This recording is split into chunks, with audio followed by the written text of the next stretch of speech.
Welcome back to This Week in Racing during the miserable month of May 2020, but there is hope on the horizon. We actually have a ton of actually positive things to talk about in this video, particularly, but not limited to, schedule announcements for both IndyCar and NASCAR, as well as the crazy Formula One silly season for 2021 that has taken place before the 2020 season even started. But something that just broke minutes before I hit record on this video is the confirmation that Ferrari has an exploratory program put together to evaluate an IndyCar program. Yes, that is very, very positive news, and I will be talking about that as well. And thinking about this weekend, we have NASCAR literally coming back, real racing, real Major League real racing coming back this weekend, which is so weird because it doesn't even feel to me like it is coming back.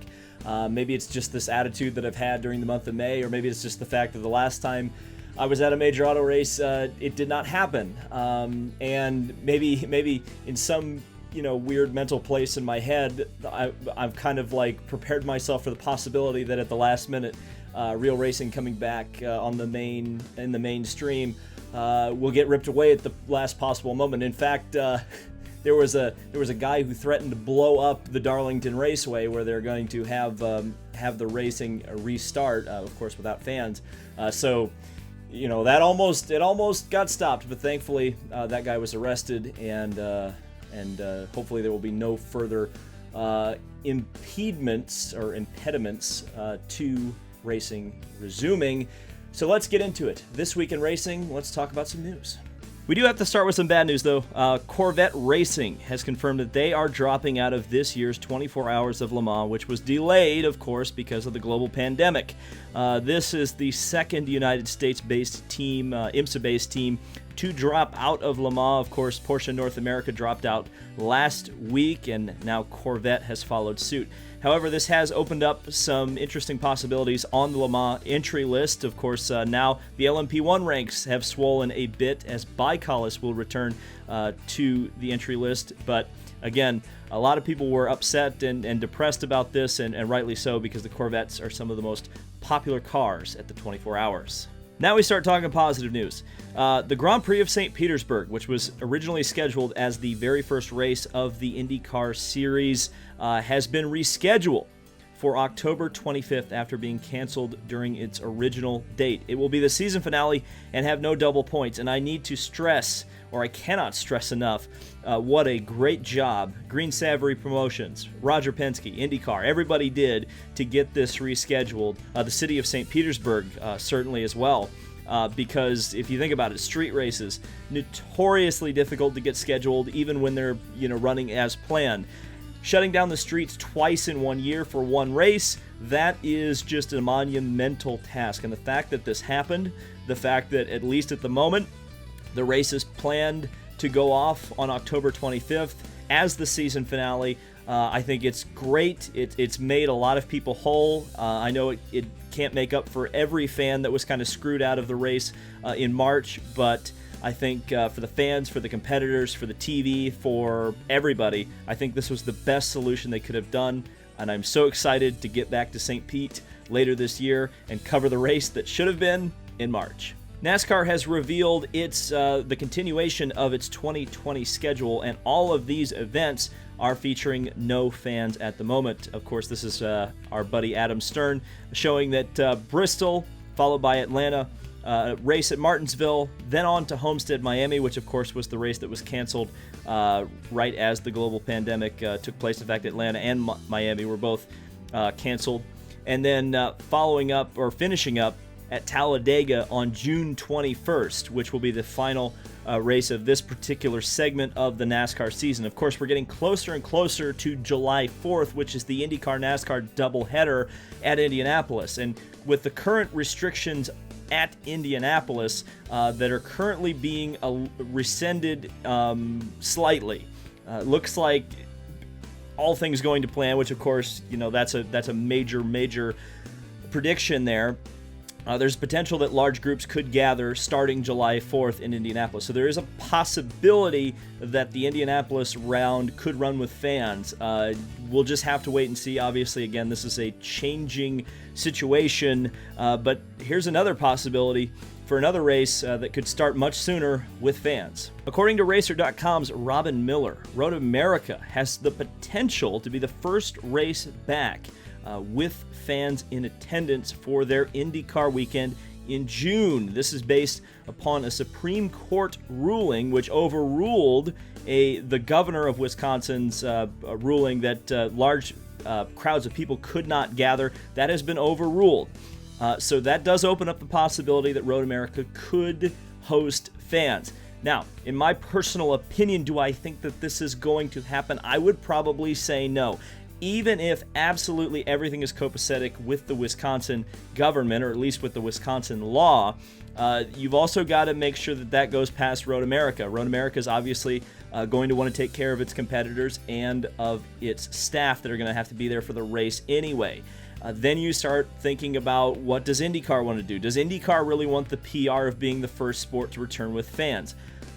You could say every bit of publicity is good publicity, but maybe not in this case. And certainly it seems like IndyCar tends to try to shy away from controversy as much as it possibly can. So I feel like this race is probably not going to happen with fans. But that being said, I think of the racetracks that are in existence in the United States that are certainly on the IndyCar calendar, if you could social distance, if you needed to social distance, Road America would be the top choice on that list with a 4-mile road course.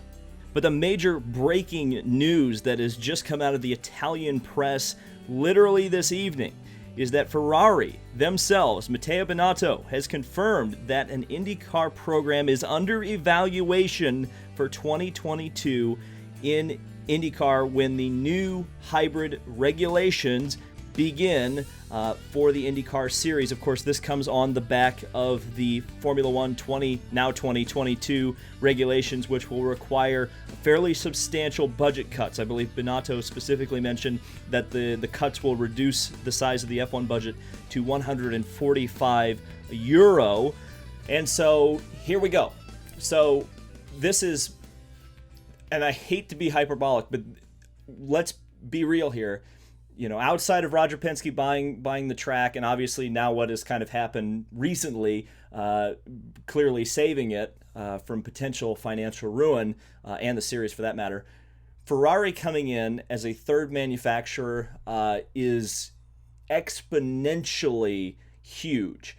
I can't even overstate how big this is. Let me talk about a few things that this could potentially have the ramifications of being. And I always get a kick out of the people who, every time you bring up a potential of Ferrari and IndyCar, and I get it, the skepticism, right? If you've watched my video talking about the history leading up to the current day with IndyCar and Ferrari, you've seen that they've been wishy-washy at best. They've been one foot in and out of the door, and oftentimes they use IndyCar as a bargaining chip to get what they want in Formula One. And this situation certainly could be that. I'm not denying that. What I don't understand are the people who actively come out and say, we don't want Ferrari in our sport. We don't want our sport like Formula One. And I just look at that and I go, okay, yeah, politics suck. I think we can all agree and accept that. But when you literally have one of the top recognized brands in the entire world, and certainly the most recognized automobile brand, certainly the most worldwide recognized automobile brand that is associated with automobile racing, if you talk to a normal person and you say, name a manufacturer in auto racing, chances are they're probably not going to go to Honda and Chevrolet first. Nothing against those manufacturers, but they're just probably going to say Ferrari. So if IndyCar can get Ferrari to come in and you can start marketing that, hey, Ferrari is here. Ferrari is going to race the Indy 500. Hey, let's just shoot a real lofty goal in here. Let's say Ferrari goes and gets Andretti Autosport and makes them their factory team. Well, now suddenly you can market, hey, not only do Alexander Rossi and Colton Herta, they're two of our best drivers, young American drivers, but they're driving Ferraris. You don't think that that would be an extremely marketable thing and probably raise the cred of anybody driving a Ferrari, whether they're at the front of the field or the back of the field, exponentially? You start thinking about fan bases, and this is something that IndyCar continues to lack, continues to seem to not understand, is that racing fans as a whole, globally, are still not totally aware of IndyCar or its product. They may know what it is, they may know what the Indy 500 is, but chances are, the 1.9 billion people who watch Formula One yearly may or may not be interested in tuning into IndyCar racing. Now, there's several factors related to that. I'm not saying that Ferrari would be a magical silver bullet to get, a billion people watching IndyCar each season. But what I will say it will do is create a lot of international press, a lot of international intrigue that the series simply hasn't had very much of. A lot of people make fun of the fact that I talk about Fernando Alonso a lot on this channel. Well, the reason you talk about him is because he's interesting, he's got international intrigue, and he gets clicks. I mean, I hate to make it that blunt, but it's true. Ferrari would be the same situation, except for on a massive scale, because now you don't just have a kind of whimsical, two-time champion who's just kind of doing whatever he wants and just showing up to the Indy 500 every couple of years. You have a manufacturer that's entrenched in the sport, has an interest in performing in the sport, and we know that Ferrari is an incredibly competitive entity.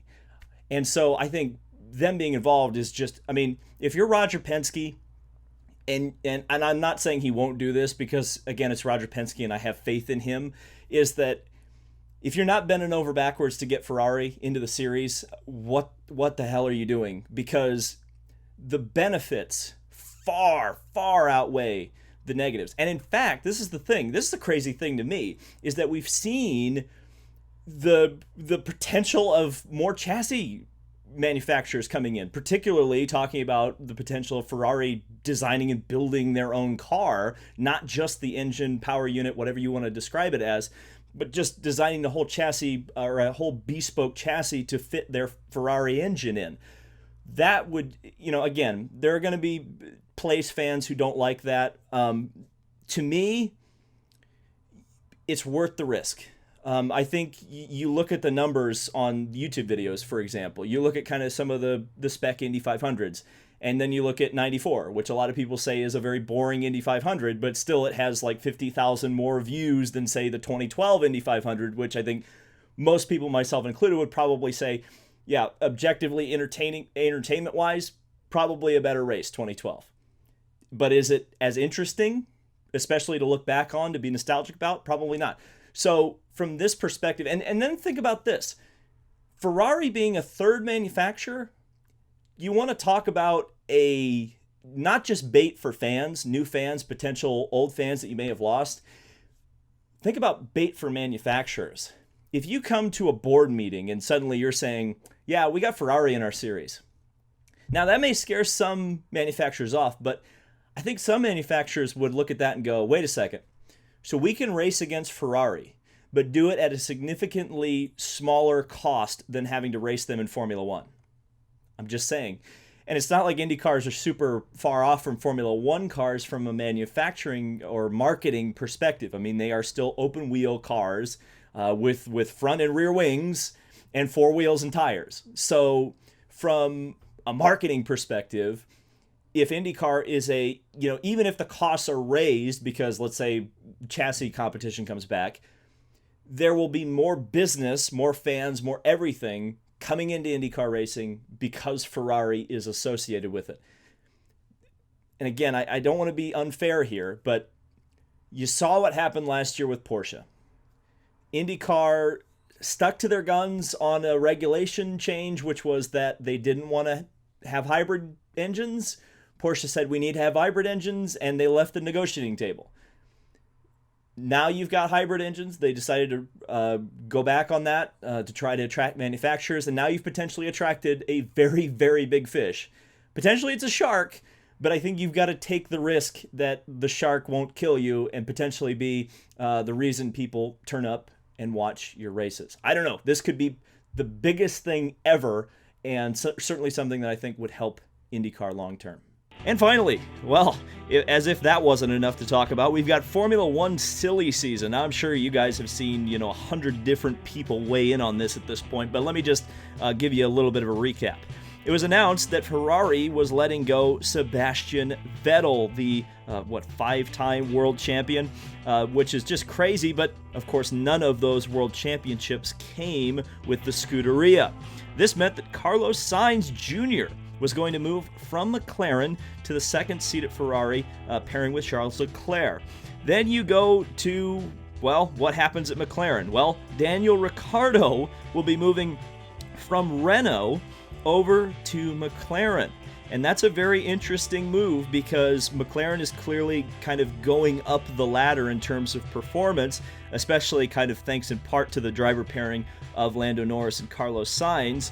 But then you start looking to the future, and remember, McLaren is going to get Mercedes power units in the near future. So Daniel Ricciardo, McLaren, Mercedes, that's a very interesting combination. I can't even believe that this has happened before the season, and even so, it would have happened before the Monaco Grand Prix if this season had played out exactly as had been expected. I can't say I'm super surprised that Sebastian Vettel has parted ways with Ferrari, or rather, Ferrari's probably parted ways with Sebastian Vettel. I think it's pretty clear that they found their number one driver, the driver to lead that team in Charles Leclerc. But the thing is that the choice at number 2 is interesting because Carlos Sainz, I almost felt like he was going to remain at McLaren. I don't think he's a bad driver, but I think that's probably the reason they went and got him, is I think they're probably looking for their equivalent of Valtteri Bottas, a driver that can pick up the pieces when Lewis Hamilton doesn't perform. And I don't mean that as any kind of a slight to Carlos Sainz. I just think that there is going to be a very clear number 1 driver and a very clear number 2 driver at Ferrari in 2021. Then you look at McLaren, and like I said, they're getting Mercedes power units. Daniel Ricciardo, and that's the thing. Daniel Ricciardo going to Renault was like the weirdest thing. I remember thinking at the time, leaving Red Bull, even though clearly that was not an environment that was going to result in him having a great time in Formula One. Even a number 2 seat at Red Bull is a lot more competitive than a number 1 seat at Renault. I mean, Renault just simply has not performed despite having one of the larger budgets in Formula One. So I always thought that was a bad career move, almost Alonso style, to invoke that name, because I was just like, what are you doing with your career? But now him moving over to McLaren, that I think has a lot of potential. And I think it's a good move for McLaren too, because they're clearly positioning themselves to be a front-running team once again. They're getting a lot of the right pieces. They now have a driver who we know is capable if you give him even a hint of a shot at a victory. You look at some of those drives with Red Bull when they had not the best car. He was able to pass the Ferraris and the Mercedes and win races. Is he Max Verstappen? No, I don't think so. But I think he's the perfect fit of the available drivers right now for McLaren. Then you start thinking, well, what happens with Renault? I mean, who do they go with? Do they go crawling back to Nico Hülkenberg? I've seen a lot of people suggest Fernando Alonso. I think that would be a bad decision for Fernando. I just, look, man, I don't know why Alonso's really looking in Formula One to continue his career there anyway. I mean, the guy's a 2-time world champion. He doesn't have anything else to prove. Quite frankly, I think he's better served racing at Le Mans, racing at Indianapolis, racing at Dakar, doing that kind of stuff. I don't think he stands to benefit from going back to Formula One. Certainly not going to Renault, which has not proven that they can produce a competitive car. So you would just end up with GP2 engine Alonso again, and I think that's a waste of a grid slot. And then, what happens to Sebastian Vettel? Is there any possibility that the Mercedes things happen, or the Mercedes thing happens, and you have the dream team of Hamilton and Vettel 1-2 driver? I don't think so. There was some speculation that Hamilton would go to Ferrari.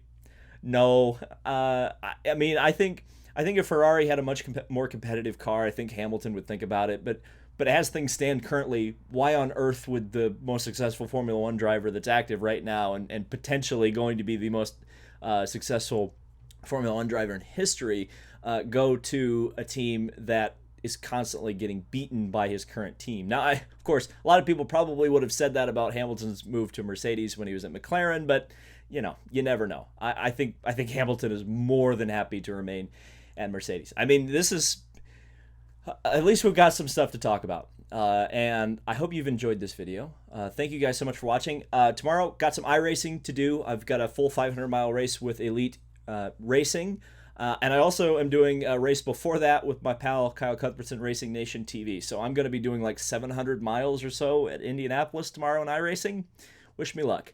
Thank you guys so much for watching. This has been David Land on YouTube. Let me know your thoughts down in the comment section below. I'm sure you already have. Leave a like on this video, subscribe for more, and I will see you in the next video.